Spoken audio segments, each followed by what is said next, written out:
Friends, here in this video we will discuss about the lubrication system. This video is related with internal combustion engine. Okay friends, ये जो video है हमारी ये IC engine से related है और इसका थर्ड पार्ट है.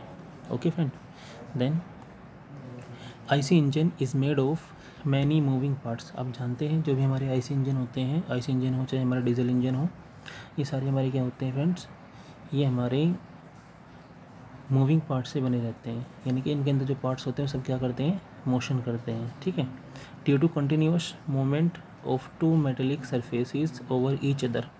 आप जानते हैं अगर हम नॉर्मली अपने हाथों को आपस में रब करते हैं, तो अगर हम अपने हाथों को नॉर्मली रबिंग करते हैं तो हमारे हाथों से क्या होता है, हीट जनरेट होती है. ठीक है फ्रेंड्स, ऐसे ही जो हमारे इंजन के अंदर मूविंग पार्ट्स होते हैं, जो पार्ट्स मूव करते हैं, तो वे क्या बने होते हैं, सारे पार्ट्स हम जानते हैं कि हमारे मेटल के बने होते हैं. तो मेटल के पार्ट बने होने के कारण जब मेटल्स आपस में रबिंग कर रही है तो उससे क्या होता है, उससे एक तो हीट जनरेट होती है, दूसरा और वियरिंग जो होती है पार्ट्स की, यानी कि सरफेस की जो वियरिंग होती है उसके चांसेस बढ़ जाते हैं. ओके फ्रेंड्स, यानी कि जब इंजन के अंदर सिलेंडर या फिर सिलेंडर के अंदर हमारा जो पिस्टन होता है मूव करता है, तो रेगुलर उसके मूव करने की वजह से क्या होता है, जो एरिया कॉन्टेक्ट में आ रहा है, मूवमेंट के जो एरिया कॉन्टेक्ट में आ रहा है वो क्या होने लगता है, वो घिसने लगता है. ड्यू टू फ्रिक्शन की वजह से उस पर क्या हो जाता है, उसका सरफेस घिसने लगता है, और सरफेस घिसने की वजह से क्या होता है, वहाँ पे हीट जनरेट होती है और वेयरिंग के चांसेस क्या हो जाते हैं, बढ़ जाते हैं.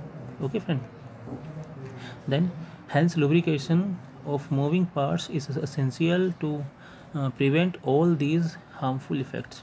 यानी कि जितने भी ये नुकसान होते हैं इन सभी से बचने के लिए हम क्या करते हैं, लुब्रिकेशन यूज़ करते हैं. अगर आप जानते हैं आपके पास में कोई साइकिल है या कोई बाइक है, आप सभी जानते हैं, तो वहाँ पे क्या कराते हैं, टायरों में उनके ग्रीसिंग कराते हैं. ठीक है, टायर्स में ग्रीसिंग कराते हैं, या फिर जो आपके साइकिल के पेडल होते हैं इसमें ग्रीसिंग कराते हैं. ऐसे ही जो हमारी कार होती हैं, बसेस होती हैं, इनके जो टायर होते हैं या इनके जो क्या बोलते हैं, इनको गुटके होते हैं जहाँ पे चेसिस पे, या फिर हमारी कमानी वगैरह होती है, लीफ बियरिंग जिसको बोलते हैं, इन सब में हम क्या कराते हैं, लुब्रिकेशन कराते हैं. लुब्रिकेशन का मतलब ये नहीं है वहाँ पे ऑयल डालते हैं, वहाँ पे ग्रीसिंग कराते हैं. ठीक है ना, बट जो लुब्रिकेशन है, ये जो लुब्रिकेशन होता है ये होता है इंजन के अंदर. Okay friends, then in engine the frictional losses is attributed due to the following mechanical losses. यानी कि जो इंजन के अंदर जो फ्रिक्शनल लॉसेस हो रहे हैं वो इन पार्ट्स के लिए, इनकी वजह से हो रहे हैं, जो हमने यहाँ पे कुछ कॉजेज नीचे दिए हुए हैं. तो उनमें से फर्स्ट है हमारा डायरेक्ट फ्रिक्शनल लॉसेस, यानी कि जो डायरेक्ट लॉस होता है. अब इसमें क्या होता है देखते हैं, power absorbed due to the relative motion of the different bearing surfaces such as piston rings, main bearing, camshaft bearings etcetera. यानी कि इसमें क्या होता है, ये फ्रिक्शनल लॉस होते हैं. फ्रिक्शनल लॉस का मतलब जितने भी हमारे पार्ट्स डायरेक्ट कॉन्टेक्ट में आ रहे हैं, तो डायरेक्ट कॉन्टेक्ट में कौन कौन आता है, पिस्टन रिंग्स आती है. अब जानते हैं सिलेंडर के अंदर, मैंने पिछली वीडियो में डिस्कस किया था, पिस्टन रिंग्स क्या होती है, सिलेंडर से रेगुलर अटैच होकर चलती हैं. तो ये क्या होती हैं, ये घिसती हैं. ठीक है ना, इनकी वजह से फ्रिक्शन प्रोड्यूस होता है. जो हमारे मेन बियरिंग्स होते हैं, मेन बियरिंग भी क्या होते हैं, डायरेक्ट कॉन्टेक्ट की वजह से वहाँ पे फ्रिक्शन प्रोड्यूस होता है. और हमारे जो कैम शाफ्ट है इसमें जो बेरिंग लगे हुए हैं वो भी क्या होते हैं, डायरेक्ट कनेक्ट होने की वजह से वहाँ पे फ्रिक्शन लॉसेस होते हैं. Okay, and the next topic is pumping loss. Net power spent by the piston on the gas during intake and exhaust stroke. यानी कि जब क्या होता है, हम इनटेक करते हैं या एग्जॉस्ट करते हैं सिलेंडर के अंदर गैसेस को या फिर फ्यूल को. ओके, फ्यूल को हम क्या करते हैं, इनटेक करते हैं, और जो बर्न्ड गैसेस होते हैं उनको एग्जॉस्ट करते हैं. तो उस ड्यूरेशन में हमारे जो पिस्टन होता है, पिस्टन की भी पावर क्या होती है, लॉस होती है. ठीक है, more in case of 4 stroke engine compare to 2 stroke engine. और अब सभी जानते हैं कि जब हमारे 4 स्ट्रोक इंजन होता है उसमें 4 साइकिल होते हैं. जब कोई पिस्टन 4 साइकिल करता है तो 4 साइकिल का मतलब क्या होगा, एक साइकिल में एक बार लॉस होगा और 4 साइकिल में 4 बार लॉस होगा. यानी कि 2 स्ट्रोक इंजन से ज़्यादा लॉस एनर्जी का किस में होता है, हमारा फोर स्ट्रोक इंजन में होता है। Okay friends, then the next topic is next point is power lost due to drive components to charge and scavenge.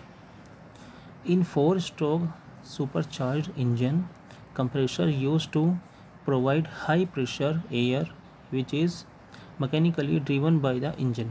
यानी कि हमारा जो फोर स्ट्रोक इंजन होते हैं उसमें जो सुपर चार्जर लगे रहते हैं, सुपर चार्जर का मतलब ये होता है कि इंजन को ज़्यादा अमाउंट में पावर प्रोड्यूस कराना। Okay, compressor use to provide high pressure, इसमें जो हमारे कंप्रेसर लगे होते हैं आपने देखा होगा, जो ट्रक वगैरह होते हैं, ये जो गाड़ियाँ होती हैं, ठीक है, ऑटोमेशन वाली, आपने देखा होगा इनमें जब उनको गाड़ी को स्टार्ट करते हैं या ब्रेक प्रेस करते हैं, ब्रेक प्रेस करने के साथ वहाँ से एयर रिलीज़ होती है। आपने कभी महसूस किया उस चीज़ को? तो वो किसकी वजह से है? वो इसी वजह से होता है, ठीक है ना। Then provide high pressure air which is mechanically driven by the engine, जो किसके द्वारा बनाई जा रही है? इंजन के द्वारा बनाई जा रही है। Okay, this is counted as negative frictional loss. इसको हम क्या कहते हैं? नेगेटिव फ्रिक्शनल लॉस कहते हैं। Okay, in two stroke engine scavenging pump is used which is also driven by the engine। अब ऐसे जो हमारे टू स्ट्रोक इंजन्स होते हैं इसमें जो स्कैवेंजिंग पंप होते हैं हमारे, ये क्या करते हैं? ये भी इंजन के द्वारा ही क्या होते हैं? ड्रीवन होते हैं, और जिससे क्या होता है? हमें इंजन के पार्ट्स में कुछ ना कुछ लॉस देखने को मिलता है। ओके, नेक्स्ट आता है हमारा power loss due to drive the auxiliaries। okay, some power is used to drive auxiliaries such as water pump, lubricating oil pump, fuel pump, cooling fan, generator etc। यानी कि कुछ ना कुछ पावर जो होती है हमारी, वो ऑक्सिलरी जो हमारे, जैसे वाटर पंप होता है, वाटर पंप जानते हो, वाटर को हम क्या करते हैं? इंजन के अंदर पंपिंग कराते हैं। लुब्रिकेशन जो पंप होता है हमारे, यानी कि जो लुब्रिकेंट को पंपिंग करता है ये, और फ्यूल पंप होते हैं हमारे, जो फ्यूल को पंप करता है इंजन के अंदर, और कूलिंग फ़ैन जो होते हैं, जैसे आपने देखा है जनरेटर, हमारे इंजन के सामने जो लगे रहते हैं फ़ैन, ये कूलिंग फ़ैन होते हैं। और जो जनरेटर होता है हमारा, जो क्या करता है? इंजन के अंदर स्पार्किंग के लिए इलेक्ट्रिसिटी जनरेट करता है। वहाँ पे भी आपको कहीं ना कहीं पावर का लॉस देखने को मिलता है। Okay friends.